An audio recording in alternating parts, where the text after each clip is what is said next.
Hi there. In this video, we're going to have a look at another public information film called Mr Blunders. This public information film was released in 1976 as part of the Clunk Click campaign to get people to wear seatbelts whilst driving. In the 1970s, it still wasn't mandatory to wear a seatbelt whilst driving.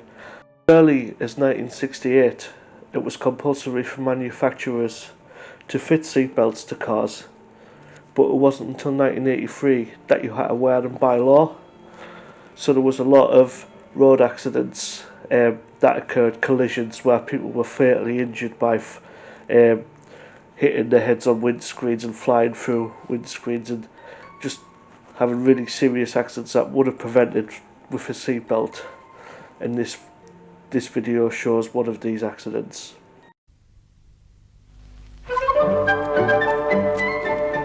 Meet Mr Blunders. Off to work, and as usual, lots on his mind. The sort of chap you could bump into at any time. I don't know how she does it. I mean, how can anyone spend that amount of money? What does she do with it? Must be sending food parcels to her mother. Petrol. Let's get some petrol. Oh, no. I've just remembered her mother's coming this weekend. Blooming women, who needs them? You, I say. You might meet Mr Blunders on your way to the shops. And no matter how well you think you know the road, no matter how sensibly you drive, Mr Blunders could be round the next corner.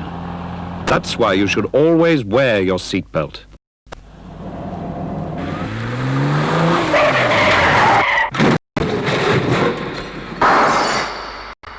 Even on the shortest strips, beware of the blunders. Clunk, click. What I really like about this one is it's not scary per se, it's not ominous. It starts off quite jolly with some nice music set in a typical 1970s fashion with a man leaving his house, but you sort of realise how clumsy he is at driving, and it's quite comical.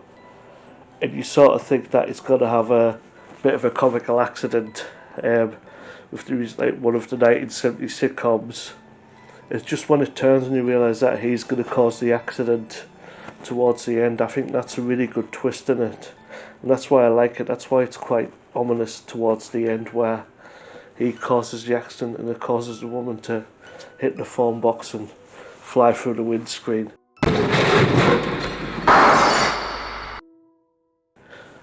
And it's amazing how they do it with the woman flying through the windscreen. I'm not sure if she was a stunt person, but it looked so real. I'm not sure what they used for glass, sugar glass or anything, but the impact looked so good when it goes through.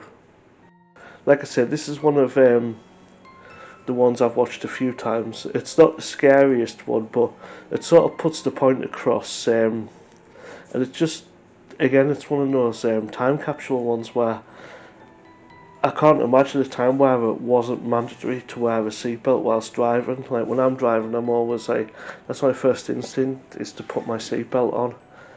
And it's really strange how people would have been told that they had to wear a seatbelt to be reminded, because now it's second nature. I mean, if you don't wear a seatbelt in the front and passenger side, the car detects it and it'll just beep constantly until you put the seatbelt on. In the UK now, it's mandatory to wear seatbelts in the back as well, but it's just a different time. I just can't imagine driving not wearing a seatbelt. Okay, so that's it from me for this time. I hope you enjoyed this video. I know I always got something out of it. If you did, please leave a like and subscribe. Let me know what you think. I'm really chuffed I got my 40 subscribers this time, so I'm pushing for 50 now before the end of the year. So if you like what you saw and you want to leave a subscribe, I'd really appreciate it. It would really help my channel and you'd be doing me a massive favour. So if you're feeling generous, please give me a subscribe and I'll do a lot more content on this, I promise. But I just really appreciate you watching the video. If not, thank you for taking the time to sit down and watch the video. Okay, so that's it from me for now. Hope you're staying safe, wearing your seatbelt to drive, and I'll see you soon in another video. Until then, bye bye. Beware of the blunders. Clunk, click.